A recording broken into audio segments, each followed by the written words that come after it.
Welcome to the Undisputed Podcast. I'm your host, Jenny Taft. This podcast is the full show from today's episode of Undisputed from start to finish. They've got a busy slate, so Skip, Shannon, let's get to it. Good morning. Welcome to Undisputed. We are live from LA. I'm Jenny Taft here with Skip Bayless and Shannon Sharp. Good morning, guys. How we doing? Good morning. How you got looking, Skip? What guy? You got Nick Foles.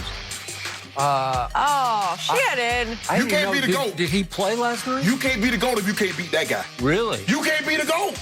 Well, all he did was win Super Bowl MVP, and his record is stellar as a starter. He had a bad game last night, and he got hurt. Another one?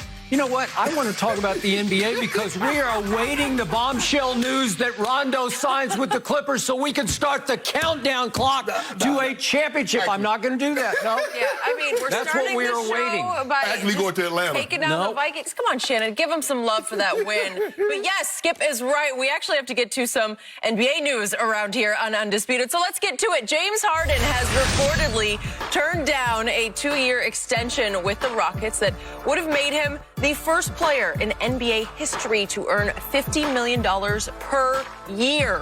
Harden has apparently made it clear to ownership his goal now is to force a trade to join up with Kevin Durant and Kyrie Irving in Brooklyn. However, Harden is still under contract until at least 2022, so Houston has no incentive to take any bad deal in exchange for the former MVP. Shannon, there's a lot here. How does this play out?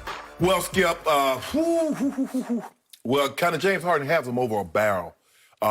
Skip, they moved heaven and earth to get Russell Westbrook, so they traded Chris Paul and gave up first-round draft picks to get Russ. So they don't really have a whole lot.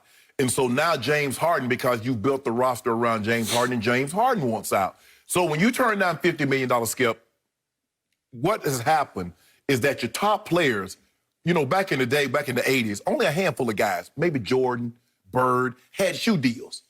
Skip, now you got the top 10 guys got shoe deals, which allows them to say, nah, I ain't taking that, bro. I want to go here, get me here, or else. Now, as Jenny read, they are no obligation because they got him for 3 more years, Skip. So they got him. It's not like, okay, well, I'm going to sign it after next year. I'm going to play this year out, and I'm going to bounce. No. Then they still have him 2 more years after that. But because he seems to have he wants out so bad, and Houston is starting to disassemble. They traded Robert Covington. Russ says, I want out. Now, you're not going to get the compensation back that you gave up to get Russ. Now, I'm looking at Milwaukee and what they got for Jrue Holiday. Oh, Skip, I'm going to need me about 7, 8 first-round picks. I'm going to need me about 4 or 5. Skip, if Jrue Holiday can get basically what Anthony Davis got, what do you think Houston's going to want for James Harden? James Harden is the top 3 or 4 player in all the NBA. And so I'm going to want this kind of compensation. I don't know what Tillman Fertitta thought. I don't know, Skip, if he said, you know what, hey, there's a new sheriff in town, and I'm going to do things my way. Don't do things your way. The NBA is different than any other sport, Skip. When you make moves, coaching or players, you better talk to your top player or your top 2 players, or this is how it's going to end. The report is that he didn't run anything by James Harden. The moves that he was making, he didn't run that by Harden. Harden wasn't having it. He says, I see everybody else. I see LeBron James. I see Giannis. I see Steph Curry. I see Brown. I see KD. All of them get situations run by them. I'm equal to. Skip, I don't know how this is going to play out because Kyrie and James Harden, and what's going to start to happen. You see now, I'm reading the papers and I see all the headlines. Should KD want to play with James Harden? Kyrie said, wait a goddamn minute. It was my idea to begin with. And now y'all already done cut me out before the man get here. Skip, you see what's brewing on the horizon. James Harden, they're going to have to move him. He's causing too big of a stink already. Now, they don't have to, but I believe they will move him, and I'm going to want a king's ransom. I'm going to want the players, the Allen, the Jared Allen, the Spencer Dinwiddie, the Karis LeVert, and give me about 4 first-round picks. Mm-hmm. Because Jrue Holiday got 3 first-round picks and 2 players. Yep. Okay, you done? Yeah, I'm done. All right, my turn. First of all, I dispute your contention that James Harden has the Rockets over a barrel. I believe the Rockets now have the whole league over a barrel, including James Harden, because the signal was, as you point out, the Robert Covington trade said to me, NBA, we are starting over. Right. So they're going to look for an exit for Russell Westbrook, and I have no idea what that is. I don't know how you get out from under that. That's going to be much harder to do than the flip side of this, which is the James Harden trade. That was my point. You're not going to get back for Russ what you gave up to get him. No way. You got CP3. You gave up CP3, but you get Russ, and you gave up two draft picks. Okay, so now it looks like it's going to be an all-out auction for James Harden. Yes. So the Rockets will say, come one, come all, what you got? And James Harden, as we know, he hasn't been a winning basketball player, but he has been a revolutionary basketball player. He's been box office. He is huge box office. When he plays, I watch. Yes. Even more than Russell Westbrook. Absolutely. Yeah. When James Harden plays, I know it could be 50, it could be 60, it could be 40 free throws. it could be something I have never seen before. Right. And he's still writing. He's in his prime at 31. He's played 11 years, so he's starting to creep toward the backside of his career. But does he have another couple of MVP caliber? You better believe he does. So it's rare that a player like this comes on the open market via trade. Yes. This isn't free agency, obviously. So all of a sudden, everybody's going to come with their best shot. Right. And somebody might come with a better shot than the Nets. So then it will come down to how much clout does James Harden have, because they got him under contract. Right. And can he force his way to the Nets? Not really. Not really. I mean, he can try. He can say, I won't be happy there, and we'll see how much power he actually has. Right. But there might come up a better situation where he says, ooh, I kind of like that. But, Skip, if you look at the landscape, the Nets have the best package. Or is the Heat, what are the Heat willing to give up? The Heat not giving up Bam. They're not giving up Tyler Hero to get James Harden. Knowing Pat Riley the way I do, I would never underestimate what he will come up with. Skip, he's not giving up Bam. He's not giving up Bam. Skip, I'm not. Okay, I got it, because he's become the heart and soul of the whole franchise. The Nets got the best package. But listen, James Harden, he is a big difference maker. I realize he doesn't have much to show for himself in the postseason. Yeah. And I realize he has come up smaller and smaller in the postseason. But he is so gifted. He is such a talent. He is so rare that he just doesn't come along very often to be available. No. Okay, so Nets, they have a lot of pieces they could give up. They might have to give up about 2/3 of their roster. Yes. And you should be willing to, because like you said, these guys don't come available often. They don't. Okay, so let's deal with the hypothetical. We mentioned it yesterday at the end of the show because we weren't sure about it, but now it sounds like James has said, I am not going to sign a $50 million deal to stay here, an extension. Yeah. I want to go there. It's been widely reported he really wants to join forces with KD and Kyrie. Now, let's do the hypothetical. How would it work? So I slept on it last night, and I tried to think, okay, could it work? Well, if I ran the Nets, I would try to make it work because it's just so rare you get this kind of firepower. Yeah. Okay, so what are we dealing with here? Maybe never. Maybe never. Well, I mean, obviously. KD and LeBron, but Skip, James Harden is average 36 year before, 34 last year. He's a walking 30 points. And I'd rather watch him play than Russell has made the triple-double obsolete. But at least when I'm watching James Harden, I'm thinking, is he going to get me 60 tonight? Is it? Because that's the expectation. He get 35. You're like, man, James, you losing it. Okay, so we would throw together 3 players who have James Harden, 1 MVP, and 8 All-Stars. Yeah, that's a lot. KD has an MVP. It's back in 2014, but he's made 10 All-Star teams. And by the way, James has finished second 3 times and third once in the MVP. So he's right at the top year after year after year. Mm-hmm. And Kevin has finished second 3 times in the MVP race. Kyrie hasn't even registered on the MVP race, not one time, but he's 6 All-Stars, and he's got something James does not have. He's got a ring. And obviously, KD has 2 rings and 2 Finals MVPs. Mm-hmm. So Kyrie can say, well, we're on equal footing because I made a shot that won a championship. But they're not on equal footing. Okay, I got it. I got it. But here's the clash that's going to start to happen. You have a coach who's a first-timer. He's never coached anywhere in his life than Steve Nash. And you have a KD and a Kyrie who said, what was it, like 3-4 weeks ago? We don't really need a coach. You don't? I might coach. KD might coach. Yeah. Okay. Well, if somehow you do add James Harden to this mix, you don't just need a coach. You need a referee. You need a policeman. You need somebody, right? A therapist. You need somebody to come in and rule over this, because one basketball for three people who need the basketball. Yeah. Okay, so which player would I trust the most in this three-way relationship? It'd be Durant. KD, because, yeah, absolutely. To your point, he's a walking 30 points. Well, that was the old Iguodala quote going back a couple of years ago, and the rest of the quote was, he'll get you 30 points on 12 shots. Right. That's very, very hard to do, very efficient. Most guys need to feel the ball in their hands to get a rhythm. He doesn't, okay? So you have that going for you that when you look at what 2017, when he went to Golden State in the regular season and even in the postseason, he averaged only the third most shots on the team, and he won Finals MVP. And that's why he can do it, Skip, because he used to play, and he did for 3 years. He played without the ball in his hand the majority of the time. He did. Steph had the ball in his hands. I agree. The lion's share of the time. So there's no problem with him. It's Kyrie and James. Okay. How do they do?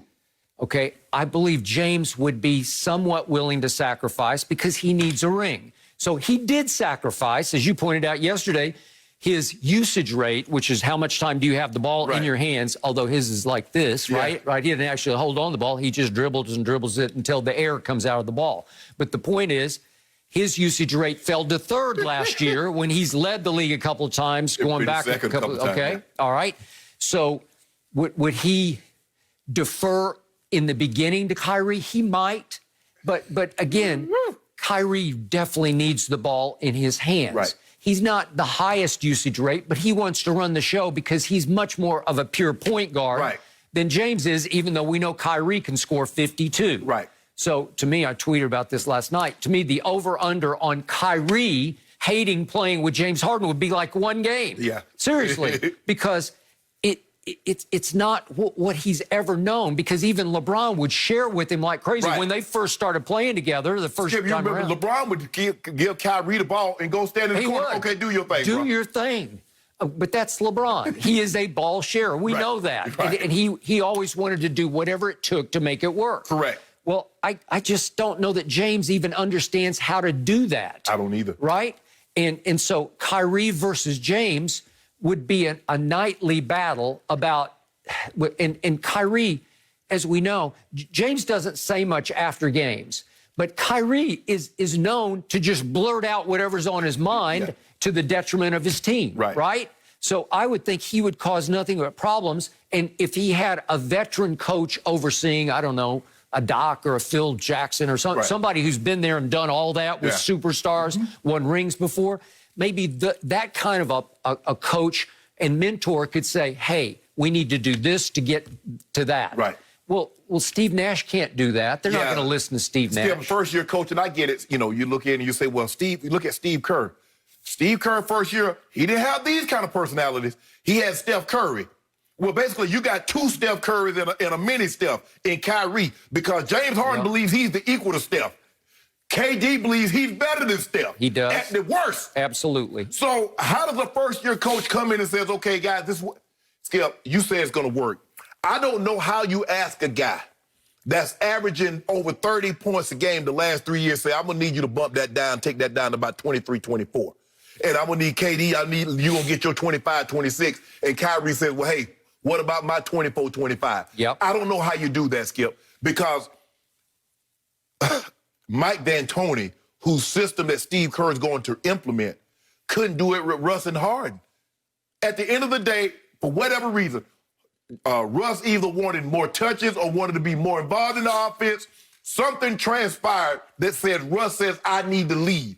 Now, they can say whatever reasons they want to be. I still love James Harden, but something transpired that Russ wanted to get out of Houston. Something is going on now, and we believe that he was not conferred with about the changes, the general manager and the head coach. Okay, fine, I get that. But, Skip, something went wrong that all of a sudden Russ wanted out. Now, that's my best friend. That's my boy, Skip. We grew up together. We know each other. But you know what? We still going to be boys, but I don't want to play over here anymore. Yep. And I thought it worked about as well as it could have. Yes, I agree. And even Russ said no to that. Well, good luck to him, because I have no idea. It's either Knicks or Charlotte with Michael Jordan, because Michael just needs another sideshow, right? He needs a draw. Okay, so the reason I'm struggling with this is I have already picked the Nets before any of this happened to win the East, with KD, Kyrie added to, what do we see at the end of the bubble regular season? Oh, yeah. I mean, LeVert, and we didn't even have Dinwiddie, wasn't even with them. Right. But Jared Allen, those three players, and then you got Taurean Prince, and you got DeAndre Jordan for whatever's left in him, and Garrett Temple. They got a nice team that was playing at a pretty high level without KD and Kyrie. And that's what the thought process was. You're watching them in the bubble, and you say, when they get these two guys back with what they already have, man, they're going to be to deal with. If they can blend this thing together, now, Skip, look, sometimes you can have too much of ingredients. You know how you make a dish, you're like, man, this tastes good. Man, I wonder if I add this a little bit more nutmeg, a little bit vanilla. Yep. Bro, Skip, you can add too much ingredients to a dish, and it won't be good. This might be adding too much ingredients to a dish and not make it well. It could be. And yet, this team with all these nice other players, all those nice other players are going to have to be gone. Oh, absolutely. So you're going to have your big three and what? I don't know. Yeah, absolutely. Maybe you got to fill in the pieces. Maybe you only have 3 starters a night, right? That might work. It might be revolutionary. They'll just play 3 players. Yeah, so you're going to probably lose LeVert, Dinwiddie, Prince, Allen, and at the bare minimum, 3 picks. Okay. All right. Now, what I slept on was, what have I always been taught back to my days with Phil Jackson, Jerry Krause in Chicago, and even before that with Dick Motta in Dallas? What is the mantra of the National Basketball Association? You win with stars, superstars. What happened? LeBron finally said, after that first go-around in Cleveland, I just need stars. Yes. I got a lot of nice pieces here, but I need stars. I need Dwayne and I need Chris Bosh. Right. And then we can fill around it with a lot of nice pieces. And all those nice pieces helped out when in his first run to his first ring, right? But you got to have superstars to win it all. Here, obviously, LeBron needed Anthony Davis. Right. You can give him all those kids you want. All those kids who are with the Pelicans now. Yep, but you can only go so far with those kids so far because they all haven't arrived yet. Maybe at some point they will arrive. But when I woke up this morning, I thought, well, wait a second. If I'm running the Nets and you told me I could have KD, Kyrie, and James Harden, maybe I just bite the bullet. You know, I just close my eyes and I say, it's so much firepower. It's historic combination of firepower. Is it possible? We've never seen anything quite like this. I mean, you can say KD to Golden State, but is this beyond that? Yeah, I believe so, Skip. But here's the thing. The reason why LeBron and AD work is that they're 2 different players. Absolutely. And plus, they're represented by the same company, which is obviously LeBron's company, but still, they became big brother, little brother right away to where they seem like they're best friends to me. Bird and McHale work because they did different things. Totally. Kyrie and James Harden is basically, Kyrie is a smaller version, a right-handed version of James Harden. Yep. Pat the rock, get my shot, pat, clock, run it down, pass to someone else. Okay. Well, how about the Showtime Lakers with Magic running the show and James Worthy on the wing and Kareem? There were 3 great players, Skip, but they all did different things. Completely different, and they meshed like this. Right, and so Kareem didn't need, Skip, Kareem didn't need the ball. Nope. And he had low ego. He wasn't a complainer. He just played. Because think about that. Kareem, the year that Magic got there, Kareem was the MVP. Yep. Kareem was the MVP of the league. Now, how many guys you know, Skip? I'm the MVP of the league, and this rookie comes in, win Finals MVP. I'm gonna need more shots. I need me, because he trying to steal my shine. Yep. Kareem like, hey, and Magic was fighting up this Cap. He still refers to him as Cap. Hey, we're gonna run the break. Now, if we don't got the break, Skip, hey, Cap, get down on the block. Let me throw you this ball. You can throw this sky hook on him. Skip, like I said, they're unbelievable talent. James Harden is as gifted scorer as that we've seen. And if you talk about Magic, you talk about Mike, you talk about Kobe. James Harden is right there with him as far as scoring the basketball. I'm not saying he's a better player, but I'm saying putting the ball in the basket. James Harden is equal to those guys. Skip. Well, he's the greatest perimeter scorer I've ever seen. Yeah. And so, but Kyrie and KD, Skip, man, Okay, it has disaster written all over it, but I promise you, if you were in charge of the Nets, when push came to shove, if the deal's on the table, I think you just close your eyes and say, I got to try this. You might have to. Even though you know it might cause an explosion, you're like, you know what, hey. Hey, would you not be the focal point of the basketball world from here to China? That's all anybody would be talking about is, oh, my God. Everybody's loading up. Yeah. You look at these trades, Skip, everybody's loading up, and what Michael Jordan and a few owners were afraid of is that you're going to have 4 or 5 teams, and then everybody else just... Yeah. Okay. So would you rather be Michael Jordan with Russell Westbrook as your solo star, or would you rather sit up in Brooklyn and you had KD, Kyrie, and James Harden? Right. Yeah. Well, I think you'd try that. Yeah, because that's what you're going with, Skip. You're going with guys that you look at what's transpiring, Skip. Yep. We're going to talk about Milwaukee, what they did. You see what the Lakers are trying to do. You see what Brooklyn's trying to do. Like I said, it's going to be 4 or 5 teams, and then the other 25, you got no chance. But it's fun. It's going to be fun watching, but you got no chance. No mercy. The Bucs are delivering back-to-back MVP Giannis Antetokounmpo. The upgraded roster they promise after another early playoff exit, agreeing to separate deals with the Pelicans for Jrue Holiday and the Kings for Bogdan Bogdanovic. The moves that limit the Bucs' depth, but they do provide the type of playmaking around Giannis that the team hopes will tempt him to sign a Supermax extension. So, Shannon, how happy should Giannis be with this new help? He should be elated. This is what he needs, Skip. I wanted Bogdanovic. Remember, I tell you, man, we get him. Kiss the baby on this one.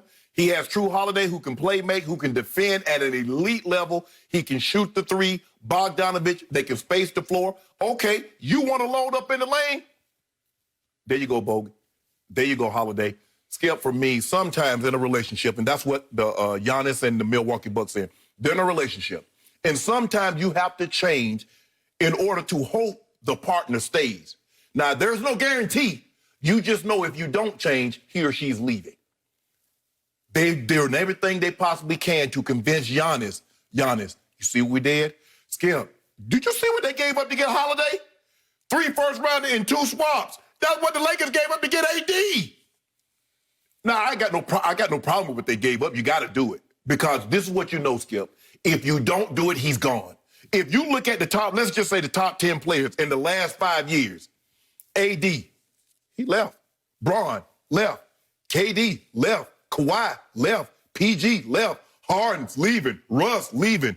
Only the Greek freak has stayed. Steph Curry, Dame Lillard, Jokic, and Embiid. Those are your top players in the NBA, Skip. 7, 8 of them have left or are on the cusp of leaving. So you have to do everything, and this is why when you say superstars run the league, Skip, what NFL team you know doing this? Okay, bye. But you can't do that in basketball because he can impact the game on so many different levels on both ends of the court. So them doing this is showing Giannis, bro, we doing everything we possibly can. Please just sign on. I mean, I ain't never seen somebody have to beg you to sign a $250 million contract, Skip. They're basically begging him. They've rearranged their roster. It's the same thing. And look, when you do this, Skip, if he doesn't sign, you're screwed. And that's what James Harden and Russ' situation is about to do to the Rockets. Because they gave up what they gave up to get him. Now, they're going to get something back for James Harden. But I don't care what you get back. You're not getting James Harden. That's a generational talent, Skip. Those guys don't come along often. So if I'm Giannis, okay, you showed me what you would. Okay, I can live with this. So for Giannis' sake, I hope you're right. I don't see it at all.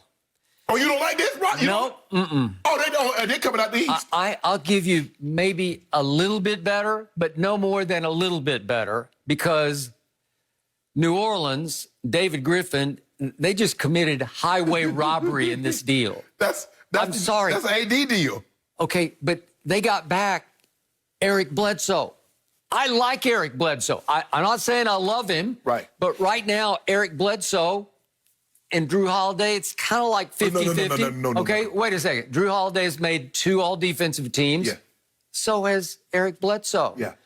And Jrue Holiday might be a nicer guy because he's a really good sort of teammate leader type. Okay, maybe that'll help. maybe a little better, but I can't forget that night. Remember, it was 2 years ago on a Friday night that Milwaukee played here, and Eric Bledsoe got his big new deal and just took the game over, and they just shredded the Lakers. Do you remember that Friday night game? He was the star of the game, and afterwards they interviewed him. It's so great to get my money. I feel like I earned it, blah, blah, blah.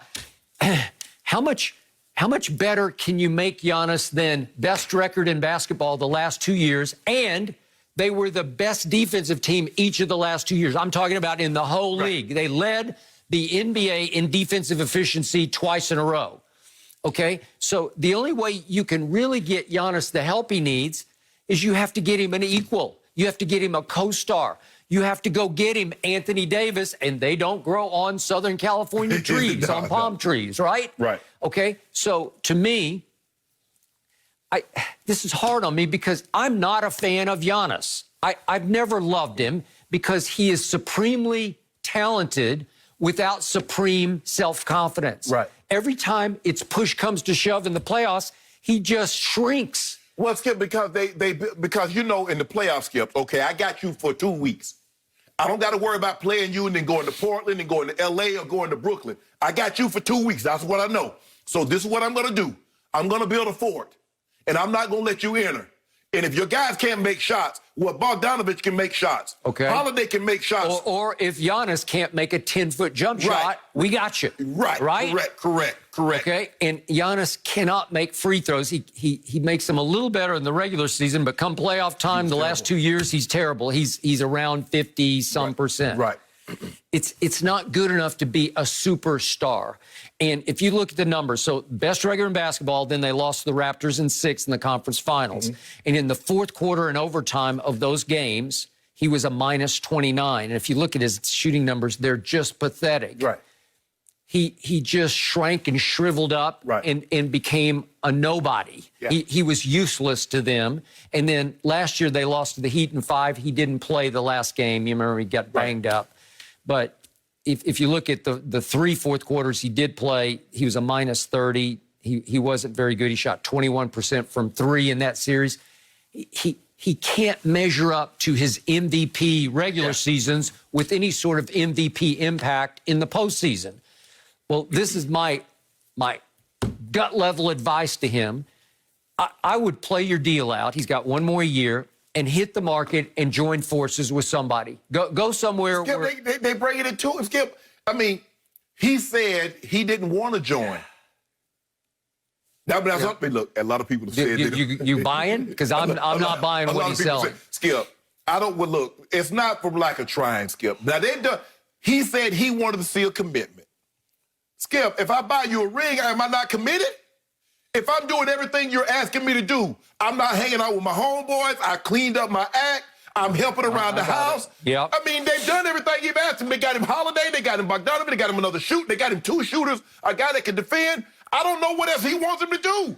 Okay, I hear you about Bogdanovic. Every time I watch Sacramento, he just comes in, and he's not a starter, but he will just light it up. And he is absolutely fearless, without conscience. He will fire from anywhere at any moment. Remember, he hit that big 3. He beat the Lakers at the buzzer. I got it, and I give you that. But Dante DiVincenzo is a really nice young player. He's only 23. He's only played 2 years. He will become a more impactful all-around player than Bogdanovic will be. So I think Sacramento will ultimately get the better of this deal. And I'm going to remind you, I'm not the biggest fan of George Hill from his days in San Antonio, and he actually got traded for, if you can believe it, for Kawhi Leonard. But the point is, even though he was more of a sixth man, he led the NBA in three-point shooting last year with 46%. I know it's a smaller scale, but he qualified. So, again, wasn't he a good enough? I know Bledsoe's not a great shooter, but he's a scorer. And he can be a factor and a force. So, really, did they get that much better than they were? I don't think so. I believe they are, Skip, because here's the thing. Holiday is a better shooter than Bledsoe. Bogdanovic is a better shooter. I don't care what anybody says. He's a better shooter than George Hill. He's a more consistent shooter than George Hill. Now, he gets up 7 threes a game, Skip. They need the floor spaced. Because if you look at LeBron, look at what LeBron loves shooters around him. So if you clog the lane, I'm gonna kick. Now Giannis is not the passer that LeBron is.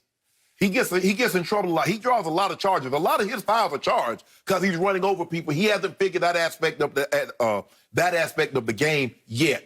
But Skip, with these spaces on the floor, now you can't just clog the lane. It should be easier and better for him. Now, if he can't get to the finals, the Nets loading up too. Yep. Losing to the Nets won't be but losing to Toronto Yep. and losing to the Heat will be unacceptable. I would agree. Okay, I'm going to remind you on Jrue Holiday, he's now 30 years of age. And you say, did you add a star? Well, he made one all-star team, but it was forever ago because he's played 11 seasons. It was way back in 2013 in Philly that he made one. Well, you ain't waking up, Skip. Now, you know you ain't making an all-star team coming out the West at the guard position with Russ, Harden, Steph, Dame. Okay, but what I'm saying is, did they add another star? No, they did not. I think he's a star, not a superstar. You want Giannis paired with I don't. I think he needs it. Oh, okay. And I think deep down he knows he wants it.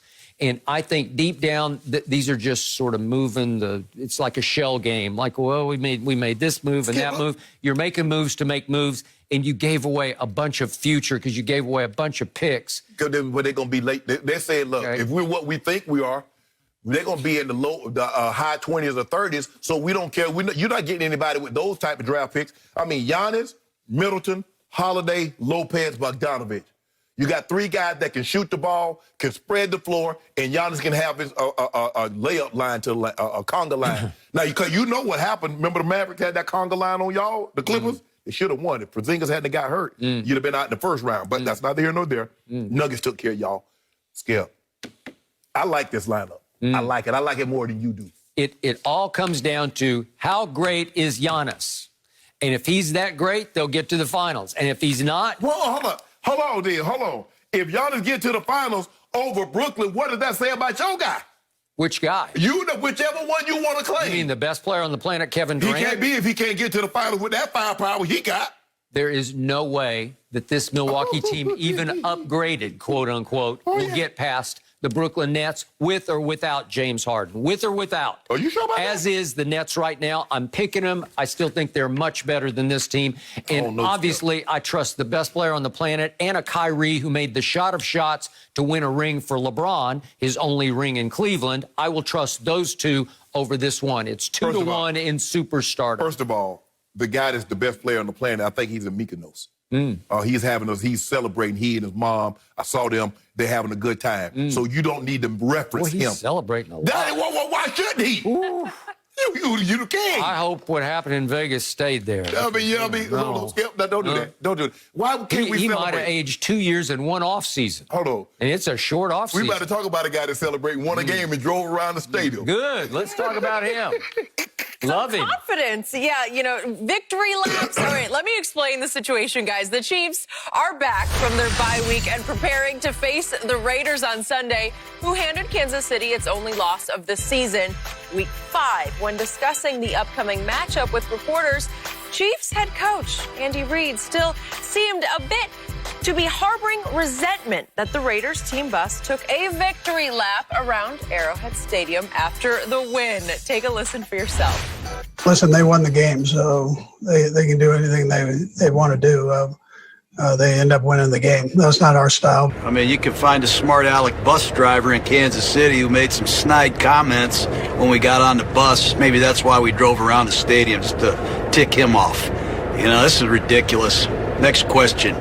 Next question. How about my question? Shannon, whose side are you on here? I'm on Andy's, and I'm surprised that Gruden would do this, considering, Skip, they basically came up together. They won the staff in Green Bay, and when Andy got the job in Philly, he took John Gruden with him. So I'm surprised that Gruden would do this, and for John Gruden to say it from some smart aleck, Skip. First of all, these companies, that's how they make their money. The teams come in and they use the same company. The buses. Bus company. Yeah, they drive, and for as long as I remember, we use the same company. Skip, those guys don't say anything.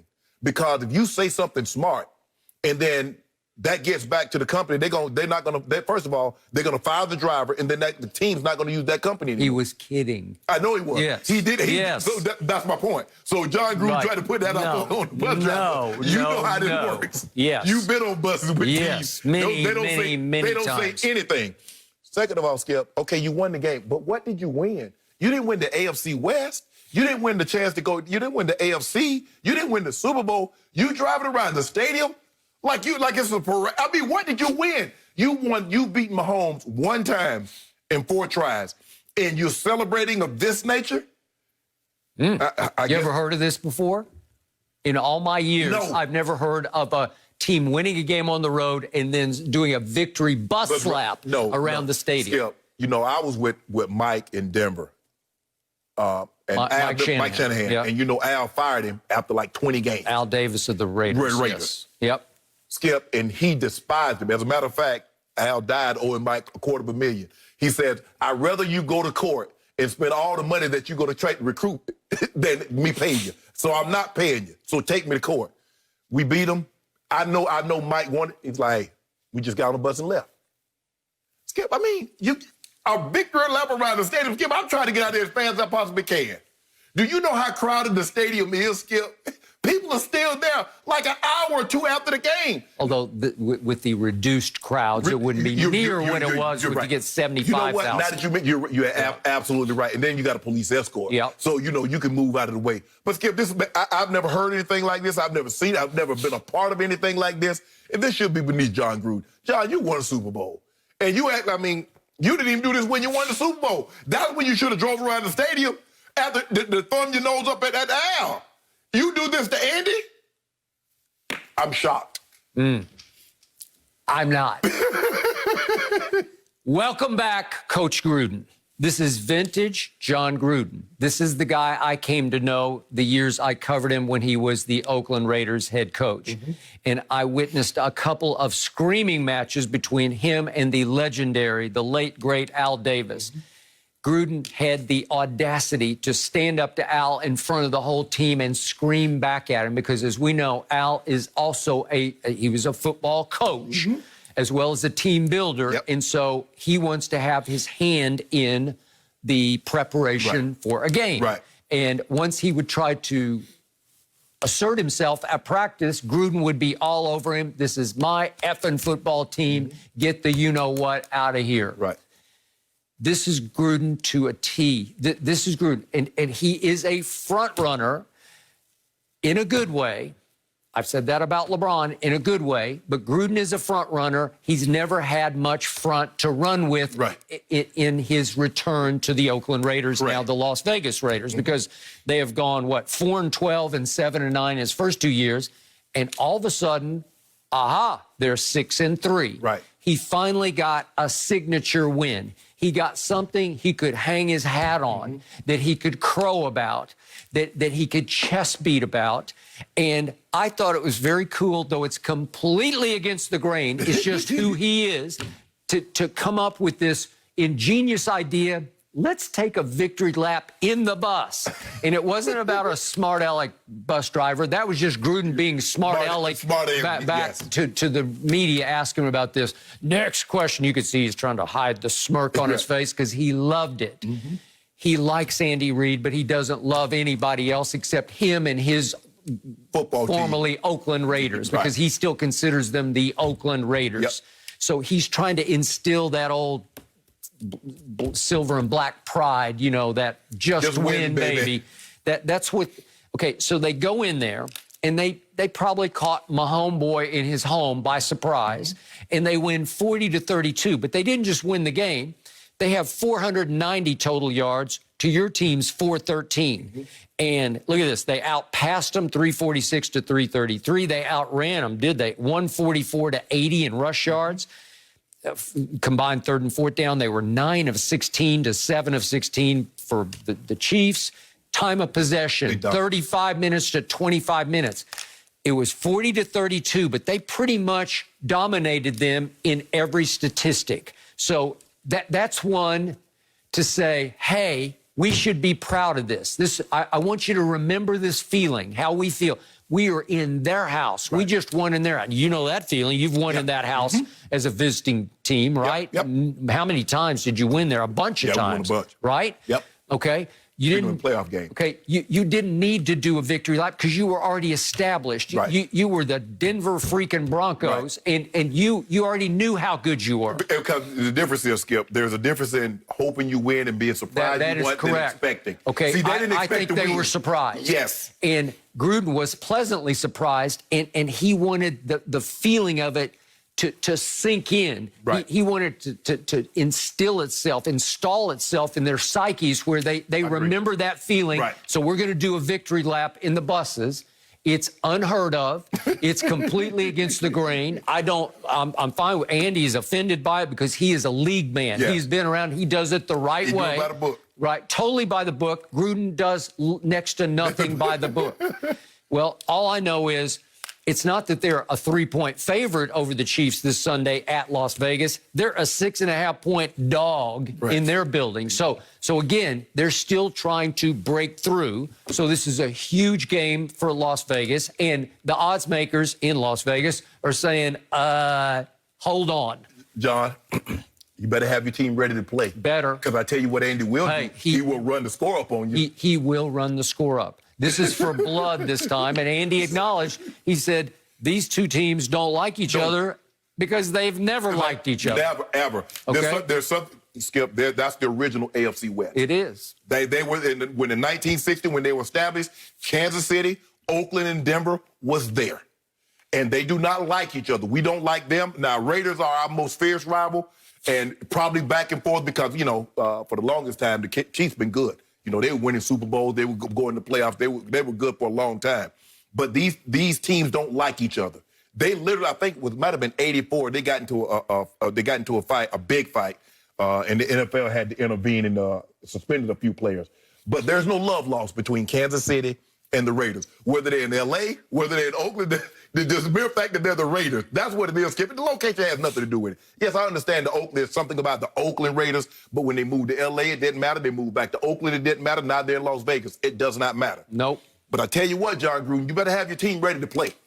And it will have them ready to play. And, boy, I'm telling you, your defense better be ready to play. I agree, because Derek Carr went into Mahomes' home and outplayed him because he had a QBR of 92 that day, scale of 0 to 100, which is very high, especially for a road QBR. Yes. Mahomes had a 77. Not bad, but not a 92. Right. So this one's on Mahomes. It's on Derek Carr to rise and shine again. And this is for AFC West blood. Yeah, this has all the makings for a Josh Jacobs game. Yep, it does. And that's probably how they're going to try to attack it. But don't let the Raiders win this game because then they'll be off to the races. This is Gruden. In his third year, I told you he would get this thing turned around. It took 2 years of improvement. Right. He improved 3 games from year 1 to 2. And now it looks like he's going to improve about 3 more games because they're already 6-3. And I do like their chances overall to be a playoff team. I'm not saying I love their chances this Sunday because this is going to be rough. He may have bitten off more than he can chew in this one. Every time he talks to the media, though, you just want to know what he has to say because you never know what's going to come out of his mouth. No mercy. Before being reinstated this fall, Antonio Brown was accused of destroying a surveillance camera and throwing a bike at a security guard shack in his gated community in South Florida. Charges were not pressed, and the Bucs say that they are aware of this incident and that since his signing, AB has met all expectations they've had for him. So, Shannon, will Brown be able to stay out of trouble for the rest of the season? Skip, I am well aware that the Lakers won the title. I'm aware of that, and we will proceed accordingly. You bring it up like every 3 minutes. I do, my bad. I'm sorry. You're going to repeat, too. Skip, to think that all AB had to do was stay out of trouble, and he almost threw it away, lets you know that he's still on thin ice. It also goes to show me and to tell me just how bad Tampa really was willing to sign him. Because Tampa knew this. They never know they're aware of this. They knew this before. Okay, but the league says it was not aware in October, or is it possible they would have tacked on a couple more games? Absolutely. No, they wouldn't have tacked on no more games. He wouldn't have been able to play this year. All right. And Skip, look, for me, AB, I don't know what you were thinking. Bruh, you got to get a hold of this. Second of all, Skip, why is this coming out now? Why you want to stain the man? Okay, they didn't press charges. So what's that issue here? I mean, you bring this up to say what? To do what? You had this information in October. This happened in October, right before he allegedly, right before he signed with Tampa. Yep. So you had this information to what? To make him look bad? To make the league look bad? Why? I mean, if you don't, you didn't press charges, so he's clear. He could. As Antonio's new spokesperson said, where's this narrative coming from? Well, it's not a narrative, Skip. Yep. It actually happened. I mean, you didn't, Skip. You notice they didn't say it didn't happen, this narrative. My only thing is that I don't get what you're trying to do with it now. Because this incident happened a month ago, a little over a month ago, Skip, and you bring it up to make him look bad. I guess that's the narrative that they're going for. Look, and for me, AB, just stay out of trouble. I think that's the best thing. If I'm Tom, when we get home, I lock the door, ain't nobody in or out. It ain't, sometimes people had to have bars in the house. I say I don't keep bars to keep I keep you to keep you in. Yep. So AB, just have lunch, have dinner, whatever you do with Tom, and just go to your room. Okay. Because clearly you're not to be trusted unless it's at the practice facility or at Tom's house. If I'm Tom, I can't let you out of my sight. Okay. So, by the way, remember the January incident. The moving truck? Yes, the moving truck. And he was charged with felony burglary and battery and 2 lesser misdemeanor charges. And as part of the settlement of that case, he was given probation that required a 13-week anger management course along with psychological evaluation, which had to be going on during the time of this October incident. So right in the middle of that, as he's trying desperately to get reinstated and back in football, he loses his temper and goes crazy over an incident within the confines of the gated community in which he lives. And according to the president of that homeowners association, the only reason that they didn't press charges was that she feared, that was one thing, he did pay for it, but she feared that he may retaliate against her employees. So they were fearing that he can go so crazy, he might take it out on one of our employees, the guards or the people who work the grounds or whatever, and he wrecked a security camera. Okay, so he took care of that. But my point is, the point that we've talked about 1,000 times on this show, Antonio's got issues, and I'm sure he still does. And we don't have time to go through everything he's been involved in, but it's unbelievable that he's even back in the league right now. Skip, and this is why I think the league probably won't intervene, because they don't want to look up as like, man, you've already suspended him. And now you're going to suspend him again or take. But I'm looking at AB. Somebody say, you know what, AB? Keep your nose clean. I got this job for you. It's just like anywhere in normal society. Hey, keep your nose clean. I got this job for you in about 3 weeks. Okay. And what I go do, Skip? I go act a fool somewhere. And man, I'm not going to be able to. I told you to just keep your. AB, come on, bruh. We've had James Harrison on the show, very close to AB. He needs help. He needs counseling. Well, apparently it wasn't taking back in not that long ago, just in October. To get so upset, Skip, to know now, if you're in the league, it's one thing, Skip, but to know that my behavior, my contingency of getting back into the NFL is based on how I behave in this time frame, and I still can't control it. To know that, Skip, to know that my very livelihood and what I want to do going forward is based on how I behave right now. And he said, man, forget that. Crack and throw the body.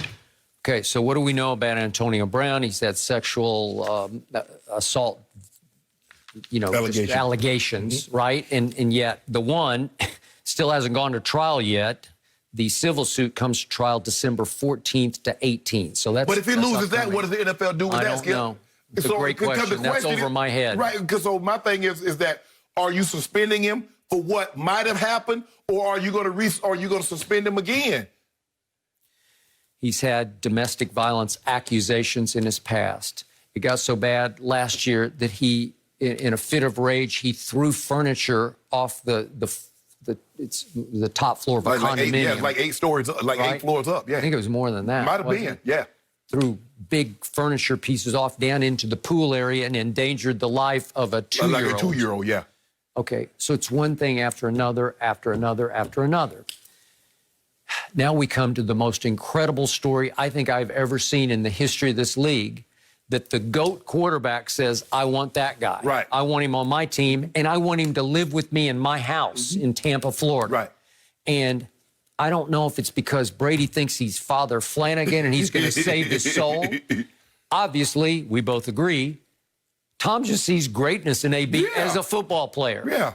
I can win with that guy. Correct. I've never had anything quite like that except for Randy Moss. Right. I've got something pretty close to Randy. I don't think he's Randy Moss, obviously, because who is? But he thinks he could be close. He could tilt the whole league in favor of Tampa Bay because he has that much impact, right? It always has and it always will be this way. When you're immensely talented, you're going to get a longer lead to do things because we've seen players. Skip, and I know LT. LT was great, but the only reason they let LT do that because you could make a case LT is the greatest football player to ever live. You could. So you make concessions. Yep. Guys like Skip, guys like you look. You want the guys to say be great role models and be great fathers and husbands and brothers and great teammates. You win with talented guys like that. And you move heaven and earth and you make concessions that you wouldn't normally make to get guys like that. That's just the way it is. I wish, Skip, everybody could be model and be perfect and stand upright like a Peyton Manning and conduct themselves and give the picture-perfect interview and be great. But that ain't how professional sports work, Skip. I'm sorry. So we have the GOAT quarterback risking his reputation, his image for that guy, now wearing number 81. He doesn't care. He only cares about winning championships. Because you know what Tom Brady's come to the realization. There are people that already have up in their mind who I am, what I am, and I can't change that. And there are people that's going to love me no matter what. Yep. I can't change that. True. Let me go win this 7th Super Bowl, and I don't care what y'all think. One way or the other, that guy can help him accomplish that mission. That's what Tom Brady sees. After we talked about Antonio being forced into what was a very successful 6-2 mix before him, his targets didn't go down in his second game. They went up. So that's Brady just saying, hell with all of you. I'm going to feature him. I'm going to force his way into our rotation of receivers, and I'm going to show you it will work. So we had Bruce Arians saying, hey, it's really not hard if everybody would just check their egos at the door. But Skip, that's easy if you grow up in a situation like that. It's easy for a player that grew up with the Patriots, go somewhere else and check his ego. But when has AB ever had to check his ego? Never. When has Mike Evans had to check his ego? Never. So it's hard for those guys. And Bruce, BA, little advice. How about you check yours? Thank you. Instead of telling Tom Brady to run your offense, let him run his stuff. Check your ego, bro. Instead of being too cool and saying, don't look at me, Tom screwed it up against New Orleans. I don't know what happened. We practiced great. That's all about your ego because you're in a spotlight that you've never been in before because you've got the GOAT playing quarterback. His ego might be the biggest in the whole room right now. But for me, Skip, I could have done without this. I really could have. I hate that. Without what? About this information coming out about AB. Well, because not to say that he did or did. I mean, they said the homeowner said he did do it. But I want to know, why is it getting out there now? What did they hope to accomplish? Just to discredit. Whether the situation you hoping to blackmail the guys, like, hey, I will put this out there if you don't give me some money. Well, does it create sympathy for him now? No, I don't think it's going to create sympathy because they're going to say, bruh, you like to effed it up again. Almost. You had good situations in Pittsburgh. You had good situations in Oakland. You had a good situation in New England. And here you are right before you're about to get into another great situation. Yep. You about to F that up. If anything, people are going to be more critical of it. Like, bro, Agreed. how many more opportunities you get to mess this up before you realize?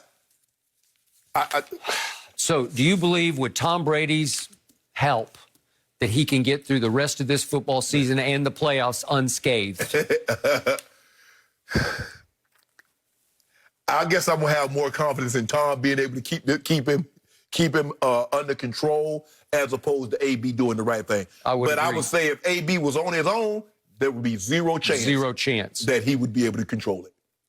I just believe enough in Brady and his commitment and his leadership and his heart. He's got a big heart. Yep. And I think he sees a big heart in Antonio, too, because we've been around Antonio. He can be a really great guy. He's got huge charisma. Mm-hmm. I think Brady, I saw him chatting on the sideline at the end of the game the other day once they were out of the game and it was done. Mm-hmm. And they look like best friends. Right. And they're laughing. You wonder, what do they even have in common? Football. That's all. And that's my thing. In other words, to make a long story short, Skip, I have more confidence in Brady being able to keep it in the center lane. Yep. As opposed to AB. AB would sideswipe somebody. I would agree, and I still think it will barely work. No mercy. Time for a hot topic of the day, sponsored by Reese's Peanut Butter Cups.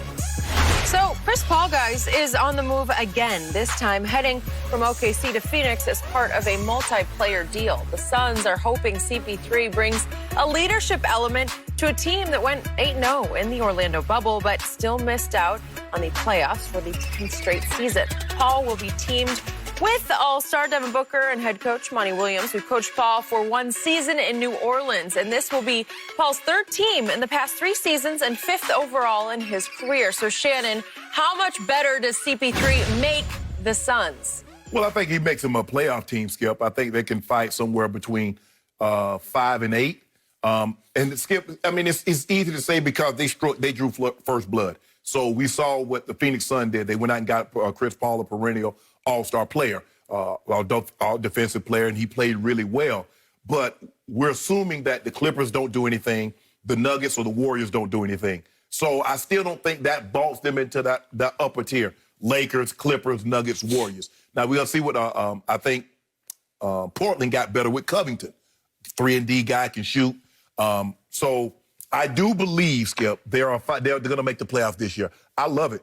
He can play pick and roll with DeAndre Ayton. We know what Booker can do. Booker can flat out score the basketball. Now he gets taken off the ball a lot. Chris Paul can run an offense. So I like this move. I like the move. But 2 years, $85 million, I didn't think the Lakers were going to be willing to go there. The Lakers tried to make a play for Holiday. They had Kuzma in there. They didn't want to do that. Would love to get old Holiday. It'd have been a bunch of holidays for if we got him. It would have been old for y'all. But I like this move for them. They're going to be fighting with the Mavericks, the Blazers, Utah, teams of that nature for the 5th through 8th seed. I don't think they're top 4 seed. So what did Chris Paul do last year? He came out of nowhere when I thought he might mail it in Oklahoma City where he was just going to be stuck for a year. And he had his best year ever, to me. All told, best year ever. In fact, if there's such a thing as an unsung or off-radar MVP, he was it.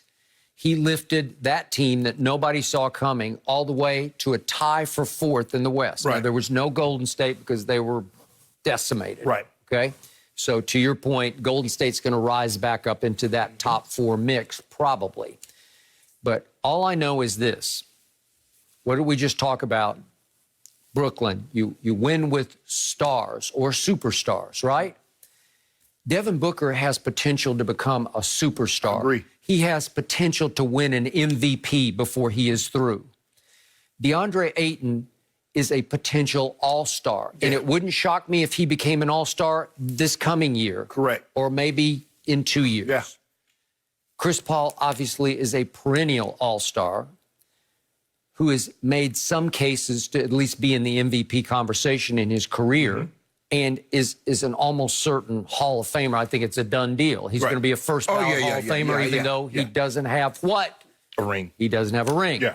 So I've been on him in the past, calling him, instead of CP3, CP0, because he has 0 rings. And I always thought he was a little overrated because everybody was all goo-goo gaga over Chris Paul as the purest point guard, and he couldn't seem to lift those teams he was on previously above some disaster. Well, he'd had a ring by now had David Stern rest his soul, not vetoed that trade he'd got with Kobe You could and Pau argue. Gasol. Okay, what was the easiest path to a ring for Chris Paul? Well, it was obviously going with his, I think his best friend in the world is LeBron James. Yes. So are we all somewhat surprised, if not shocked, that it didn't end up Chris Paul with the Lakers? No. Okay, he is only the president of the Players Association. Yeah. So if anybody has any sort of behind-the-scenes clout, if anybody can dictate his future, it's CP3. So I thought he might just force his way to the Lakers, whether you liked it or not, and you didn't love the concept of it. But I just thought that he and LeBron would conspire to make it happen, because who are the 2 most powerful men in all the basketball world? It's Chris Paul and LeBron James. Am I right? Yeah. And I thought because they would want this, that LeBron would say, it's time. You need to come with me and AD, and we will take you to the promised land. No, we got something else. We got something else. I know you're saying that, but that's what I thought they would do because they're that powerful. Yeah, look. You can be friends. I mean, they tried to make it work, but it didn't work with D-Wade. D-Wade was supposed to finish his career in Miami, and I'm glad he got an opportunity to do that. They had I thought they would get Melo. Melo seemed to be a great fit, but they didn't pull the trigger on that one. But here's the thing, Skip. You told me that the 5-month layoff, the player that benefited the most was LeBron James. Mm-hmm. Well, I call that, and I see you, Chris Paul. Because what we've seen from Chris Paul throughout his career, he always wears down. He's always nicked. And a lot of times that happened in when? The playoffs. Well, did they go win the bubble championship? No. Yeah, no, but I'm saying, Skip, the 5-month layoff. Remember, they had Golden State over a barrel. And what happened? Chris Paul got nicked. Well, he didn't get nicked. I guess he tore his hamstring. That's what I'm saying. And what has been his history, Skip? Yep. Down the stretch, late in the season, Okay. his hamstring or his knee or something happens. Okay. So that 5-month layoff helped him. Okay, well, I'm suggesting that Chris Paul took a hard look at LeBron and AD and the Lakers, and then he took a harder look at Phoenix, and he said, you know what? I kind of like my chances in Phoenix right now because... You like your chances better in Phoenix than L.A.? Yeah, because he's saying it could be his show. The other one is LeBron's show. And I think in the end he said, you know what? I don't need that. I want to go win it my way. You want a show or you want a ring? Yeah. When you go to show and tell, when you take your kids to show and tell, well, this is my daddy. What you got to show, Dad? What you gonna show him, Skip? You're going to show them 3 Phoenix superstars. That's what you have potential to have. Guess what when Zuri, when she go to show and tell and say, well, I'm bringing my daddy. She don't tell him who her daddy is. And she go in tow with LeBron behind her with a fist full of rings. Daddy's getting old. He's kind of an old dad. He got to bring him a thing. That's how we used to do. We put a thing in a pillowcase, thing that means something to us, and we would put it in a pillowcase. And he come in there dragging them rings. Like, what's in that pillowcase? And he dump out all them rings on the table. He's only got 4. He about to have 2, 3 more. Gonna get at least 2 more. 2 or 3 He gonna get at least 2 more. Well, Chris Paul is saying, my way.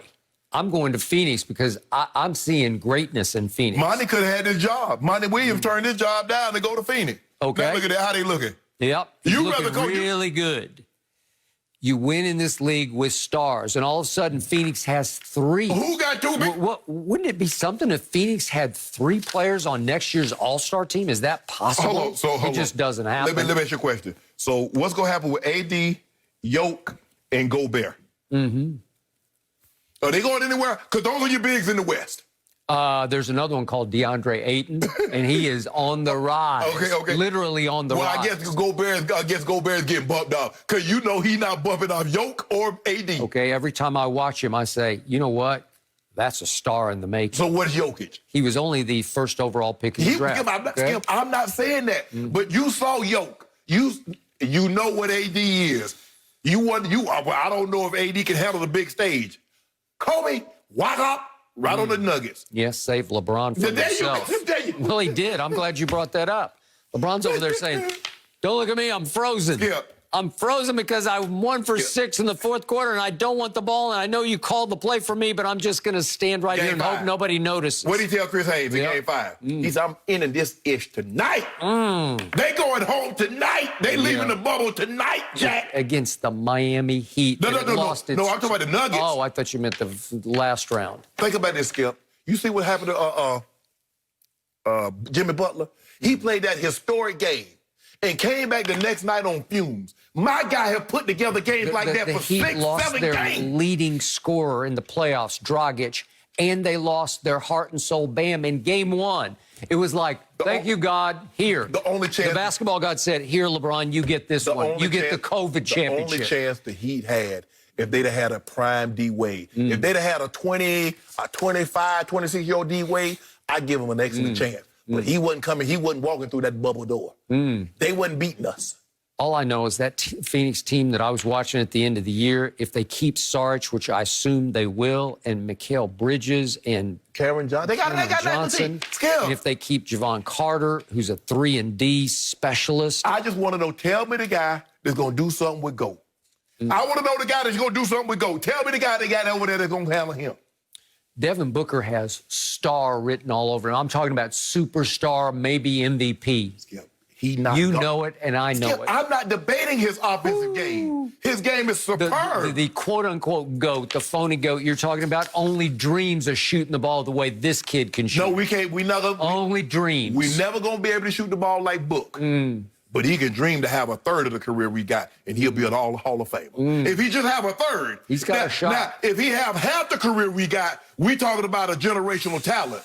Now, we already know he's not going to pro what we do, Skip. What we do. Hey, it would be special if Chris Paul simply lifted this team into the 8th spot of the playoffs. Yeah. They haven't been a playoff team in 10 years. Well, Skip, that should happen. Would be special. That should happen. If he does what he did in OKC and he lifts them up into the 4th spot, this is the team nobody would want to mess with in the postseason. This is the team that would scare everybody to death. You keep saying that. See, this is what you do. You say that's the team nobody wants to see. And then when we get a hold of them and do what we do, man, they weren't that good. That means a little lonely AC. You said that about Portland. Nobody's going to want to see Portland. I did not say that. We wanted to see Portland. I'm not the biggest Dame believer. I'm a Dame believer. Skip, don't do that. Now, so is Dame not a superstar? Hey, what would be the tougher first-round matchup? That Portland team from last year that was, 35-47 or whatever it was? Portland! Yeah, Portland. They were like 12 games under 500. Or what about this 8 seed? What if this team winds up 8 versus 1? What if the Lakers get this Phoenix team in the first round? I'll be on the edge of my seat because this would be all-time upset potential. Phoenix Sun, Mohegan Sun, don't matter. Lakers in 4. Yeah. In 4? Lakers in 4. You just said that publicly. We got it on record. It don't matter. He's going to talk about the Sun. Okay, if it comes to that, I will bet you 10 cases right now on 4. Yeah. I'll bet you 10 cases against the Sweep. Just make the playoffs. It doesn't matter to us. We don't. Skip, hold on. Is LeBron James retiring? Here comes the Suns. Hanging out. Ooh. The Suns. Well, you could sing that as well. I don't want to sing it. We'll have to pay for it. Yeah, Shannon might. It's a George Harrison special. I don't know nothing about no George Harrison special. You should. No mercy. Start Saturday strong with the Big Noon Kickoff Show live from Columbus at 10 a.m. Eastern, followed by Big Noon Saturday, where Indiana looks to continue their incredible season so far against Heisman contender Justin Fields and number 3 Ohio State. That's where I'll be this weekend. This is a huge game on Fox, and of course, you can also catch it on the Fox Sports app. Counting down the days. Well, James Harden has reportedly turned down a 2-year extension with the Rockets that would have made him the first player in NBA history to earn $50 million per year. Harden has apparently made it clear to ownership his goal now is to force a trade to join up with Kevin Durant and Kyrie Irving in Brooklyn. However, Harden is still under contract until at least 2022, so Houston has no incentive to take any bad deal in exchange for the former MVP. Fox Sports NBA analyst Chris Broussard is with us. Chris, how does this play out? Wow, that's the talk around the league right now. And in speaking to some people yesterday, I was told a few things. One, right now, the Rockets are solely focused on dealing with Russell Westbrook and trading him, seeing what they can get for him. They're not really paying that much attention at this moment to moving James Harden because, as you mentioned, they got great leverage with Harden, and he's one of the best players in their franchise's history. They really don't want to move him, as the extension showed. I also heard this, which surprised me a little bit, but I heard it from a few people. Philadelphia right now is all in on giving Ben Simmons and Joel Embiid a try. They want to see what Doc Rivers can do with these two and see if he can get the most out of them. So I think those are two important things because if I'm Houston, my number one trade target for James Harden is Philadelphia, whether it's Ben Simmons or Joel Embiid. So how does it play out? Look, the Rockets, as you said, have the leverage because of Harden's long-term contract. And if I'm them, I do not want what Brooklyn has to offer. I mean, the first thing is I'm probably telling Brooklyn any deals start with the name Kyrie Irving.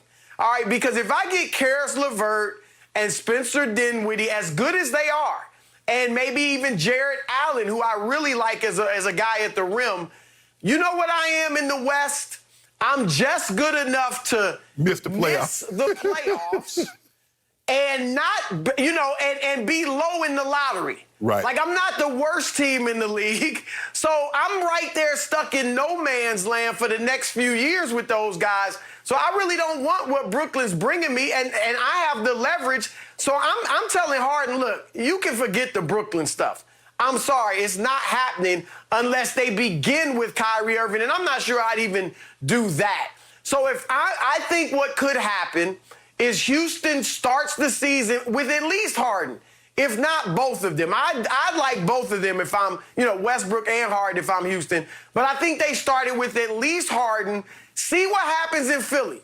Because if it doesn't start out well in Philly with Simmons and Embiid and people conclude, you know what, they just don't work together, then maybe one of them is available at the trade deadline or next offseason, and now I can get one of those guys, and that'll be my building block. I don't want just some pretty good players I can get from Brooklyn. Chris, you and I were talking. I thought the old mantra was go west, young man. Seemed to me everybody going east. Why is everybody going east when the beast is in the west? Skip Bayless, I thought the settlers. I didn't read no history books where they going east to settle land. Wait, the beast feasted on the east for years and years and years. He cakewalked to 8 straight finals out of the Eastern Conference. And now, Chris, we come to the west. Yeah. Gone. Oh, stop. Well, hold on. The Kawhi went west, and Paul George has found himself in the west. So everybody's not running. And you see what happened? And what happened to Kawhi? He can't even get past the second round. Talking about us. But anyway, back to James Harden. If I'm looking at think about this. What did Milwaukee give up to get Holiday? I like Holiday. He's a very good player. He ain't James Harden. So you got to start with at least 4 first-round picks and 3 to 4 swaps. That'll get me on the phone.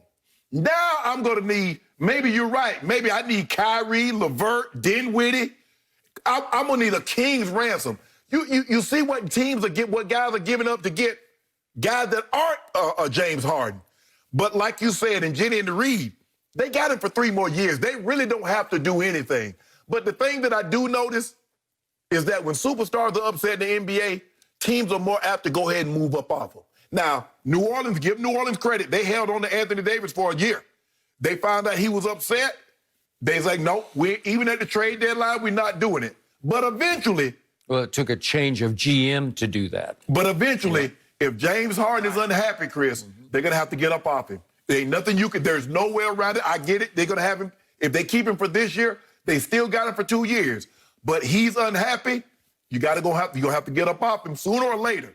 But like you said, Brooklyn, to me, I think Brooklyn has the most pieces. Nobody else has anything that they're going to want.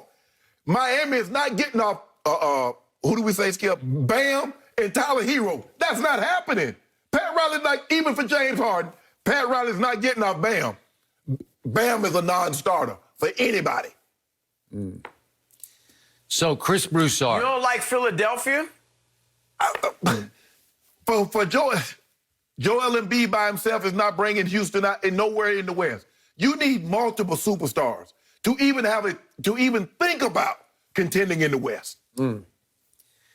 So back to Chris. Chris made my head hurt with all of his ramifications because I'm still trying to process the potentiality, just the possibility of James Harden trying to figure out how to play with number one, Kyrie Irving, and number two, Kevin Durant in Brooklyn. Right. And yet Chris is throwing all these other curveballs over here and over here. And obviously Daryl Morey is now running the Sixers. And I understand that potential. But again, if James is pushing like crazy to join especially Kevin Durant, and now you're saying, well, Houston would want Kyrie back. Well, that's a non-starter for the Brooklyn Nets because obviously KD. Yeah, right. well, it's because Kyrie chose the Nets in the first place, and he brought along Kevin Durant, who's like his best friend, who just says, "Oh, you don't want to go to the Knicks? You want to go to the Nets? Okay, let's just go to the Nets." And Kevin acted like he didn't even do any research on the Nets, and now they're there. Well, they have a brand new coach who's never coached one dribble in the NBA named Steve Nash. Great player, great guy. He has no idea how to juggle these kind of egos because he never really had these kind of three. Nobody has juggled these kind of egos. Has. So, Chris, you and I have been covering this league for a long, long time, me even longer than you. And what I learned early on was you win in the NBA with stars, superstars. The more, the merrier. The more, the better your chances are. So I finally told Shannon, as much of a disaster as I think Kyrie and James Harden would be, and I know it's even a long shot hypothetical, but it would be chaos and disaster for those two to try to figure out how to share the basketball. Man, if I ran the Nets, I'd say this is potential chaos, but I'm going to do it. If I could do it, I would do it because I'd have a revolutionary player in James Harden. I'd have one of the clutchest players I've ever seen in Kyrie Irving. And I'd have, to me, the best player on the planet in Kevin Durant. And then you just say, Steve, good luck. Go figure it out. Because you just have to. You just have to say, I'm closing my eyes and I'm going to try this. And again, if you have to give up all those pieces that you say Houston wouldn't want, I'd give them everything. You know, LeVert, Dinwiddie, Jared Allen, Taurean Prince, name them all. You can have all of them. I want KD. Okay. Well, do you want KD? I want KD if I'm Houston. All right. Well, you would. You would ask for KD. But that's not the point for Brooklyn. No, it's not. It's KD and Kyrie saying, hey, we could get James. Let's bring James here. I think that's KD saying that. I don't think Kyrie's. Well, I don't think so, but I don't know. Right. Go ahead, Chris. I hear you, Skip. I mean, obviously, if, say they get James Harden, you got to give him a shot, right? It is not a fit, period. No. It just doesn't fit. And as you said, when you have a big three that doesn't fit perfectly, one of them has to take a step back and kind of become a glorified role player. We saw it with Kevin Love. Yep. We Chris saw Bosh. it with Chris Bosh. We did. You know, we've now, if the three pieces fit like Golden State with KD and Steph and Clay, then everybody can do their thing. Or even you go, Boston with Garnett, Pierce, and Allen. But these are three guys in Brooklyn, would be in Brooklyn, used to having the ball in their hands. And look, I love with them bringing Mike D'Antoni as the assistant coach. But D'Antoni now, every offense he's ever run has one guy dominating the ball and making decisions for everybody else. All the way back to Steve Nash in Phoenix. And it worked with Nash because he was pass first. How is that working with these three guys? I actually think Harden would be best suited to have the ball, drop his scoring average by about 10 points, lead him in assists, and Kyrie and Durant off the ball. But one, is Harden willing to do that? Two, is Kyrie willing to get off the ball? So I agree. I think Kyrie is the biggest challenge with these three. I think Durant and Harden would be great together. But, Skip, look, we saw it in Houston. Remember Charles Barkley, Scottie Pippen, and Hakeem Olajuwon. And everybody says they were old. They were still at the end of their prime. They were coming off great seasons individually elsewhere, and they came together and it never worked. So I think this would be a crazy, wild chemistry experiment that, to your point, potentially could pay dividends, but I got serious doubts about how it will work. You know, so for me, sometimes you can ask too much of a good thing, and it looks good. You know, I don't eat potato salad, but, you know, you got your potatoes, you get your eggs, you get your mayo, and then somebody's like, hey, let's add raisins and pecan. Man, get out of here. You just ruined a good dish. You got KD, you got Kyrie, you got LeVert, you got Dinwiddie. Right. And now you try to add all this extra stuff. Skip, I get it. Man, that's James Harden. It is hard to turn down superstar talent. But, man, you can't put all this together and think it's going to be a good dish. Skip. No mercy. The Bucs are delivering back-to-back MVP Giannis Antetokounmpo the upgraded roster they promised after another early playoff exit, agreeing to separate deals with the Pelicans for Jrue Holiday and the Kings for Bogdan Bogdanovic. The moves limit the Bucs' depth, but they do provide the type of playmaking around Giannis that the team hopes will tempt him to sign a Supermax extension. Chris Broussard is still with us. So, Chris, how happy should Giannis be with these moves? Well, I think you should be happy because the Bucs got better, but not happy enough to sign that max extension. Because he should keep his options open, because this is not the type of blockbuster deal that makes you say, oh, the Bucs are the team to beat in the East. I mean, on paper, still Brooklyn, and, you know, without James Harden, I still think Brooklyn is the best team in the East on paper.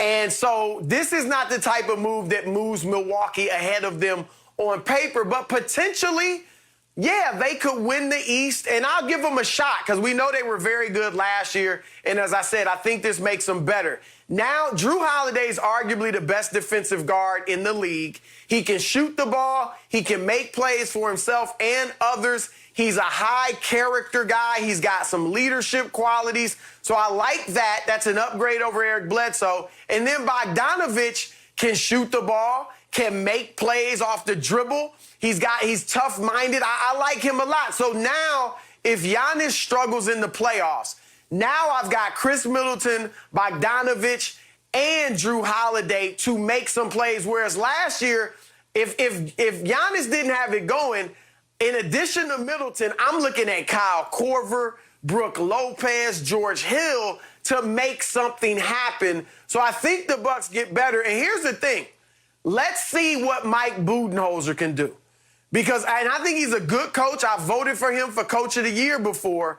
But he has been a #1 seed 3 times and yet never reached the finals. Atlanta, we can give him that when they won 60 games but ran into LeBron. Okay, we understand that. But in Milwaukee, you lost 4 straight to Toronto 2 years ago as a top seed. Last year, that was a straight-up embarrassment to lose in 5 to a 5th seed, who you have by far the best player on the court. So let's see what Budenholzer's made of in the playoffs. Can he make the right adjustments? Will he increase his players' minutes to get them over the hump? So if I'm Giannis, I play out this season. Don't let people get into your head and say you got to sign because it's going to be a distraction. No, LeBron played twice on the last year of a deal in Cleveland and Miami. Kawhi did it in Toronto. Kyrie did it in Boston. And they weren't distractions. If you go out there and show by your play, I am all in, I'm trying to lead this team to a championship, and then you don't play with the nonsense. Look, I'm focused on this year. I'm not thinking about free agency. You can limit the distraction. The thing, when I look at this, I'm trying to figure who y'all think he can get. Y'all want him to get Bradley Beal? I mean, what other superstar you think they're going to be able to trade for that's coming to Milwaukee? If Giannis does not sign this deal, after what they've given up, it will cripple them. Just like with James Harden, if James Harden leaves, because think about it, Russ leaving, what they gave up to get Russ, giving up those draft picks, losing CP3, you're never going to get back equal value. But if he were to leave after you gave these picks up, what are you? I mean, I don't get what Giannis is expecting. He needs spacers, guys that can shoot. As you mentioned, Holiday can make plays for himself. He's a very good scorer, tremendous defensive player. Bogdanovic, I love him. I wanted the Lakers to get him. Skip and I was saying, man, if we get him, it would be over. So I like that he would have spacers, so if you try to build a wall to keep him out of the lane, he can kick. Now, he picks up a lot of his fouls by charging. You think he should sign? You think he should sign right now, Shannon? No, not now. Not now.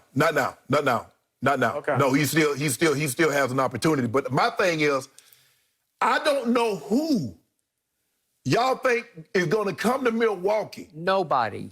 This is the best. Nobody. That's what LeBron ran into in Cleveland. You have to go. Right. Yes. And I mapped out Chris for Skip earlier. You look at the top 10 players: Bron, AD, KD, Kawhi, Harden, Russ, PG. Okay, all of them have moved. 2 of those are wanting to move. So now, Greek Freak, what are you going to do? Really, the only ones that have stayed: Steph Curry, Dame Dollar, Yoke, and Embiid. But for the most part, you got 8 of the top guys have left or wanting to leave. So Giannis has got to think about this, man. Man, I'm looking at all these other guys. Look at Bron and AD. Harden's trying to get to KD and Kyrie. Ooh, I don't know Milwaukee, but I don't know who they can skip. I'm trying, Chris, help me. Who can they get? Who can they trade? Chris Middleton and maybe somebody for to come to Milwaukee. Okay, so here's my bottom line. I will give you that Milwaukee just got a little bit better, but they didn't get a whole lot better. They didn't get better enough to keep Giannis from signing or to make him sign the contract, to keep him there. Again, Jrue Holiday, I like him, but I don't love him, and I don't think he's appreciably better than Eric Bledsoe is. Eric Bledsoe's made 2 all-defensive teams, so has Jrue. Well, KD say Jrue Holiday is the best. I got it. But again, it's not like Eric Bledsoe was a liability because he wasn't. He wasn't the playoff skill. I don't think he was a liability. Yeah, he was a liability. Okay, so Jrue Holiday made 1 all-star team, and it was in 2013 back when he was in Philadelphia. So is he a star? I don't think he's a star. And I think... He's not a star. Hey, Dante DiVincenzo, he's going to become a very good player in this league. He's only played 2 years. I think Sacramento will win that trade ultimately because Bogdanovic can shoot, but he's not a better all-around basketball player than DiVincenzo is. You like DiVincenzo better than you like Coddington? Because they kept Coddington, yeah. the kid from Notre Dame. You like DiVincenzo better than him? They're just very different in how they do it. Connaughton's just catch and shoot three-point shooter, you know. Like, okay, so he's more like Bogdanovic, but Bogdanovic is better because he can create more off the dribble. Okay, I get that. Right. But did they suddenly... Listen, George Hill led the league in three-point shooting, albeit with a small sample size, but enough shots taken to qualify as the leading three-point shooter at 46% in the whole league. So you don't think he helped Giannis? This all comes down to how good is Giannis? Is he the Greek freak? Is he really that guy? Because when they ran into the Raptors 2 years ago in the conference finals, he just melted. He shrank. Yeah. And then last year against the Heat, he got hurt and didn't miss the last game, but they lost in 5 games because he wasn't the MVP in the playoffs. So I look at his plus minus in the fourth quarters of these 2 losing series that he played. He was a minus 29 and a minus 30. He wasn't the MVP when it mattered most. So he needs to, as Chris said, don't sign, leave, and join forces. You got to join. He needs to be a 1A. He is supremely gifted without supreme playoff self-confidence. Okay. That's what I see. He's not sure of himself at the highest level. So he needs to go play with a LeBron or join forces. But he said he didn't want that. Okay, well, I don't care what he says he wants. I know what he needs.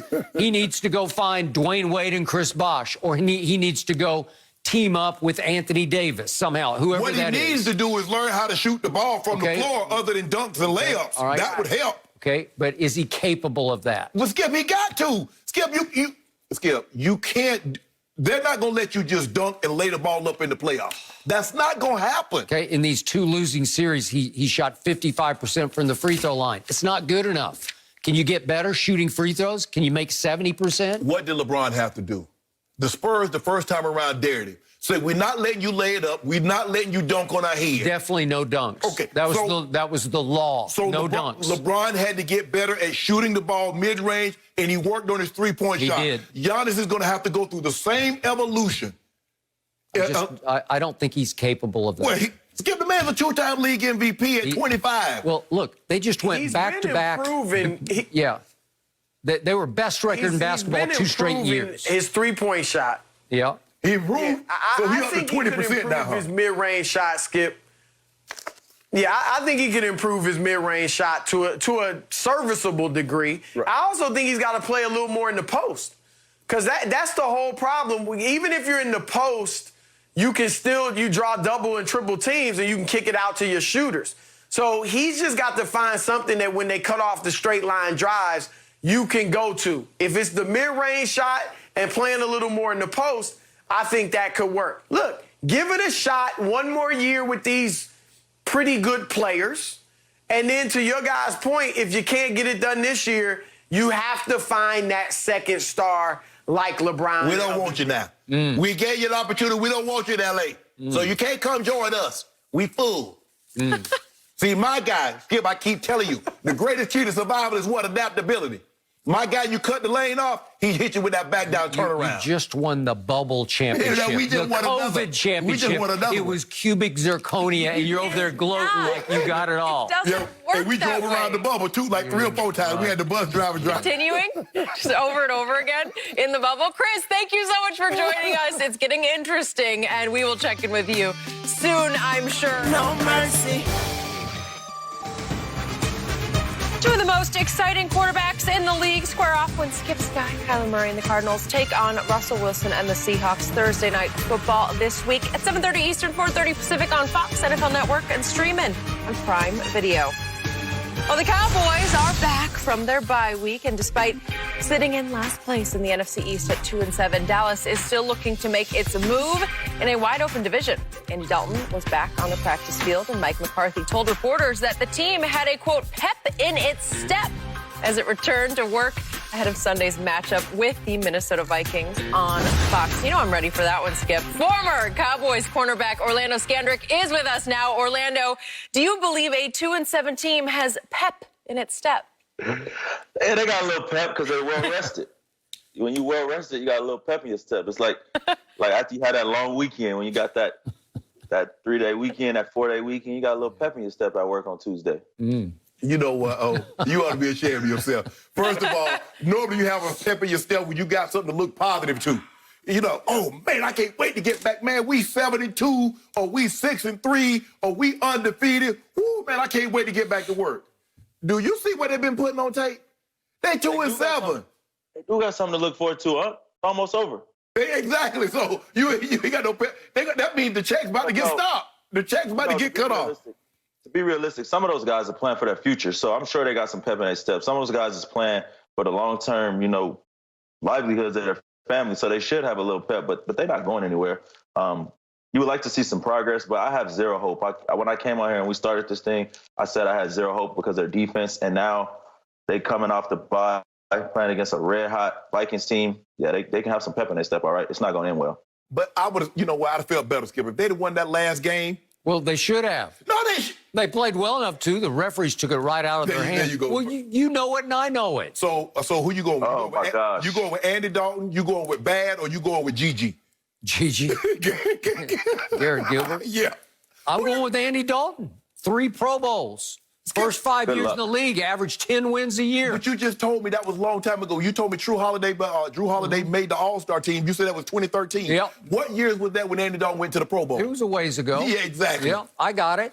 But the reason that there was pep in the step is these guys were watching the games on Sunday, and the stinking Eagles lost to the Giants.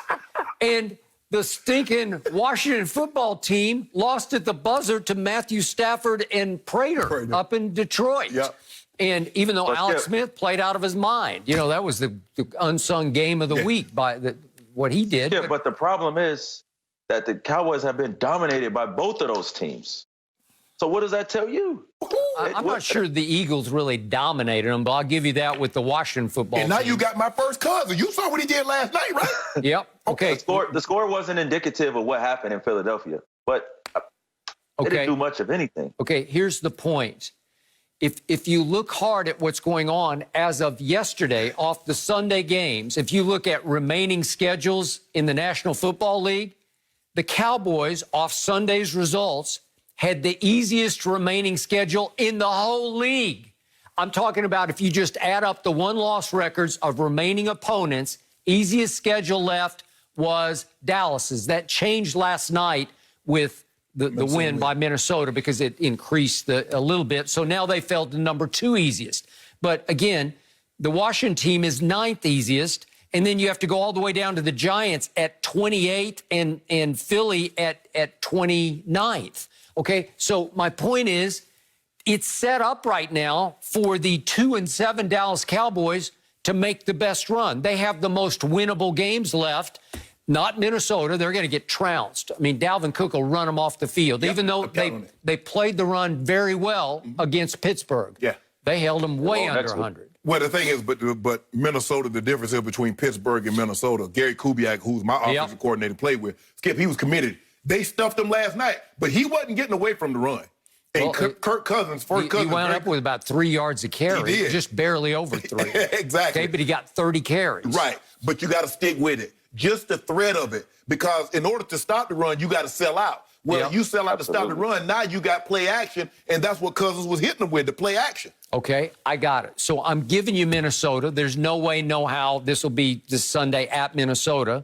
But then Washington on Thanksgiving Day, you don't think lose that one. Okay, but we have a chance in that game, right? Y'all lose Baltimore. At Baltimore, no chance. And then at Cincinnati, chance. San Francisco at home, chance. No, San Francisco Philly beat y'all. at home, chance. No. At New York Giants, beat y'all. At New York Giants, chance. Skip, Daniel chance. They had you on the ropes. They had you on the ropes. And they're getting better every week. Okay. Yes. They're getting better. Okay. Every week. Skip, let me tell you one thing. Let's look at it from. I know you're getting frustrated with me, Skip, but I gotta sometimes you got that younger nephew that reel in his uncle. You're gonna be my uncle too, Skip. Today. Okay. All of these teams is looking at the Cowboys and they saying the same thing. Win. We got one right there.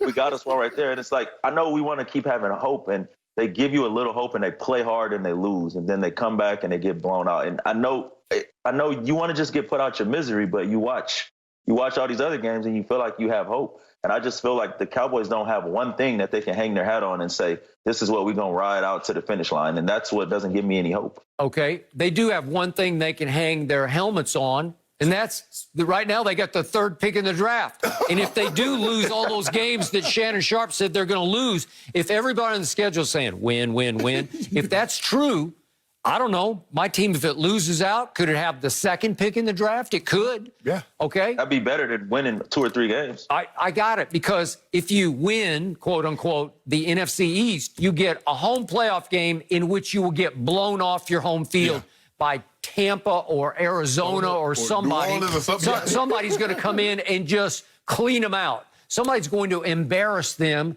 at Jerry World, and obviously I don't want to see that. Y'all got good special teams. I mean, Bones got y'all playing. Yeah. Bones Fossil got y'all playing. You're running trick plays and everything. Hey, Garrett Gilbert played really well, I thought. Yeah.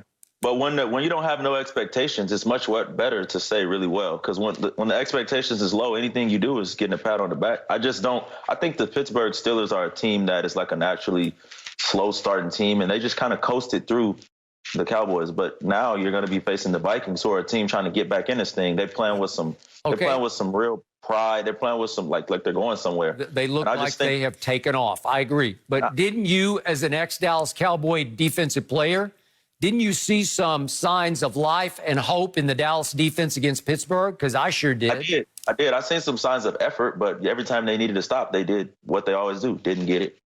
Every time they needed to turn over, didn't get it. Oh, what I don't understand, he talking about his defense now. What about that offense that got all of those weapons? When are you going to see progress with them? Okay. 3 points, 9 points. Really, Skip? Okay, but we haven't had Andy Dalton, who got concussed at Washington, and we didn't have Zach Martin in that game. And once he came back, it solidified the offensive line. I think it's decent now. I think it's good enough to protect Andy Dalton enough that he can get the 3 weapons involved. Skip. They can win Andy a couple Dalton. games. Are we really? He put his hopes on Andy Dalton. That's what Andy Dalton. Well, he simply entered this year as the best backup quarterback in all of football, and even you agreed with that. He was, but after watching him play, is he still? Did you see the 2 throws he made to beat the New York Giants? Now you're saying the Giants might be the best team in the East. Yeah. I've been telling you that all along. Andy Dalton beat them. He flat out cold-cocked them with 2 throws at the end of the game. If you watch the Giants have gotten better defensively. I'm talking about exponentially. Now, the thing that concerns me, offensively, they look like they've gotten better. But Daniel Jones is still susceptible to the big turnover at the most, because they should have beat Tampa.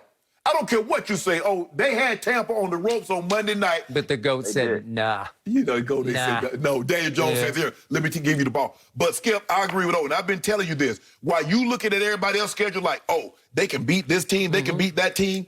When I played, I'd be looking at the schedule like, oh, yeah, we can beat this team, we can beat that team. And if the Cowboys are on your list, you definitely looking at the Cowboys as a win, Skip. Okay, Absolutely. good.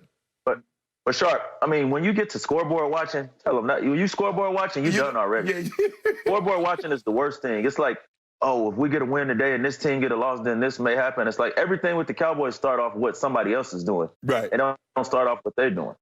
You never They watched need to win games themselves. When I was in Denver, when we had Mike, we didn't even really know who we was playing the following week, because the only thing was up there was the team we were playing that week. We just worried about taking care of us. But then you go lose like 4 or 5 games, and then you got to start hoping, man. Now, if we win this one, and if they lose this one, and they beat that other. Okay, that's like me saying, hey, the Cowboys teams I covered in the 1990s, they didn't care who they were playing. Yeah. They just said, bring it on. Show up, and then whoever it is, we'll crush them. But you a long ways from that. Well, I used to have those teams just the way you used to be a Denver Bronco a long time ago. But see, Skip, at least I got 4 years. We won the Super Bowl 4 years ago. Yep. Skip, it's been a quarter century. Well, And you didn't win the Super Bowl. They did. Sharp. Come on now. You're getting personal. Now, I feel like you attacking me. I feel attacked now. I feel attacked. He just keep holding on to the memories of Emmett and Playmaker and Troy and Dion. And Roger and Drew. Yep. Those days are over, Skip. Oh, I mean, Skip, I'm sorry. It has been a while. Yes. I mean, I hate to remind you often about that. And you said you was okay with that. I said, okay, I give you a choice. Tampa or the Cowboys? You say, give me Tampa. Give me Tampa Bay. So you done gave up on them. Well, I lost my quarterback. I can't help it. No, I asked you that. I lost my whole offensive line. I'm just waiting to see that pep in their step. Yes. Against the Vikings. That'll be interesting for me. No mercy. Well, the Eagles are still in first place in the NFC East, but after losing to the Giants to fall to 3-5-1 on the season, there's a lot of frustration coming out of Philly. Head coach Doug Pederson was on a local radio show yesterday, and when the host mentioned that the majority of fans on Twitter blamed the loss on coaching, Pederson got fired up right off the bat, explaining, I'm pissed off. I'm pissed off at myself. I'm pissed off at the way we played. It frustrates me. It frustrates me to no end. We have too much pride. Orlando Skandrick back with us. Orlando, some strong words. You played for Pederson and the Eagles in your career. So who is most to blame for Philly's record right now? All these teams start off with me, it being a former player. It all starts at the top. So it starts off with your head coach. You know, it's his responsibility to get you ready. But for me, I don't know why he's pissed off. It's just like when reality sets in and denial no longer works. I mean, this is what we knew about this team since the Super Bowl. They're average at best. And, you know, now that the pressure is starting to mount on him and GM Howie Roseman, you know, who else can he blame? Your quarterback's underachieving, but it's your offense. Your defense is up and down, and you put so much resource into it, and it's supposed to be the dominant force. And, you know, they've had a lot of injuries, but that's sports in general. We knew what this COVID season, with a reduced off season, with no preseason, we knew there was going to be a lot of injuries. And there's a lot of teams around the league that have a lot of injuries. I agree with everything you just said. Skip, it's almost like he's calling the game like it's 2017 and his offensive line is intact. They can run the football every game, and he's calling plays the exact same way when he doesn't have nearly the exact same talent. Is that you're running the ball really well on Sunday, but somehow you're still asking Carson Wentz to drop back and throw the ball 40 times. Why? You should not have the same philosophy when you don't have the same level of talent on the field. Doug, I mean, go ahead. when you vouch for somebody, okay, like let's equivalent it. When you got a Ferrari and then you got a little pickup truck, you gonna drive your Ferrari. So, Carson, that's the way that they see fit. They still think that, it's Carson Wentz in 2017 pre-injury, and they still see and think that they can run plays the way they did. And it has no creativity whatsoever. It looks like watching paint dry. And it's like they wait till they get down and then let Carson stuff a little stats. And I'm right now I'm starting to think Carson Wentz may be related to Kirk Cousins because they both good at stuffing stats. Uh-huh. And because, Skip, you remember in 2017, they had LeGarrette Blount and they had J.J. They could run the football. Now, he was on his way to winning MVP. He got hurt. Then Nick Foles come in. Now you can play action. He had Alshon. He had guys that can make plays. Zach Ertz. They can make plays. Well, you don't have that level of guy on the outside. You don't run the ball like that. And when you do run the ball, you take the ball out of their belly and let Carson throw it. And then as soon as he gets going, he gets the game close. The defense let them come back on the field, and the offense go right back down the field and score a touchdown. And like, boom, we back. Like, they can never, if you watch them, they really never play well together. Offense and defense play well on the exact same day. Either one played well and the other takes the day off, or the other plays well and the other takes the day off. But when I said it, I was a hater. When I said it, I was a hater. I was a hater. Who said that? I got too much hate in my heart because I was telling you. I told you this a long time ago. I said Carson Wentz is just, he's big, he's strong, he can throw it far, but he don't have no accuracy. He got he don't want to put it on his shoulders. He looked like when the game is on the line, let me run around. I never seen a quarterback so many times duck. What ducking supposed to be? That's supposed to be something like an ad lib. That's part of his drop back. Drop back and duck. Well, because you know what's happened? He done got hit so many times. He know what's coming. He know it's finna happen. I am loving this. I bet you. That Ferrari, known as Carson Wentz, is a lemon. I've been trying to tell Shannon for 3 years. He is extremely overrated. And the biggest problem of the Eagles right now is that the guy he calls walk it to him Wentz is actually give it to him Wentz. He is leading the whole league in giveaways, as in turnovers, with 16. He's at minus 16. Next on the list at minus 13 are Daniel Jones and Russell Wilson, who's risen all the way up to 13th in giveaways. So now we got Dougie P. Ode on his radio show. And this was classic. If you read all the quotes that he spat back and forth with the host of the show, he finally says, okay, go ahead. Blame it on me all you want. I'll handle it with the players. We are shooting ourselves in the foot. That is classic Dougie P., who wrote a book called Fearless after they won the Super Bowl, saying, don't look at me. Don't really blame me. You can if that's what you want, but I'm going to go in that locker room and I'm going to fix this because I will handle it because it ain't my fault. It's their fault, and it's especially the quarterback's fault because I don't think he ever wanted this quarterback to begin with. This was a Howie Roseman pick, and somehow, some way, they just took Jalen Hurts up high in the draft because I think they have designs on replacing Carson Wentz sooner than later with Jalen Hurts. Well, Skip, if you write the book and take credit for the win, shouldn't you take blame I guess so, but for the losses? He doesn't take blame well at all. I wish he'd got PO'd when Brett Favre was taking shots at his quarterback. Where was that kind of fire then, Skip, and you taking a shot at my quarterback? Oh, Brett Favre, Brett's my friend. Brett's my friend. You know, Brett doesn't speak. Reality setting in. Oh, you know how it is when reality setting in. You know the process of this. Somebody got to go. Somebody got to get blamed. So you can say this is all I got left, but my quarterback, Dak Prescott, is way better than his quarterback, Carson Wentz. I told you from the start, and it is now coming true right before your horrified eyes. Hold on. Your guy got 2 division titles. The guy that I talk about got 2 division titles, and we're in line to get a 3rd. Yeah, and your guy has a Super Bowl ring thanks to Nick Foles, who had a shrine built in the locker room to him the next year because that team decided Nick Foles was way better than Carson Wentz. But let's just say this. Let's just say these 2 quarterbacks is trending in 2 different directions. Let's say that. Yeah. Carson, you would like to see Carson get better, but he just has not gotten better, and he's gotten progressively worse. And you got to say at what point, just like we say down in Tampa with BA, at what point is Doug going to put Carson in position to do what he does well? You know, and maybe the things that he does well, which is the RPOs and things like that, that made him successful. Maybe those are things that he doesn't like to do, but just being a straight drop back passer, he doesn't consistently make good decisions. He's not consistently accurate, and that hurts him. That's shooting them in the foot. And exactly, that's what the good coaches do.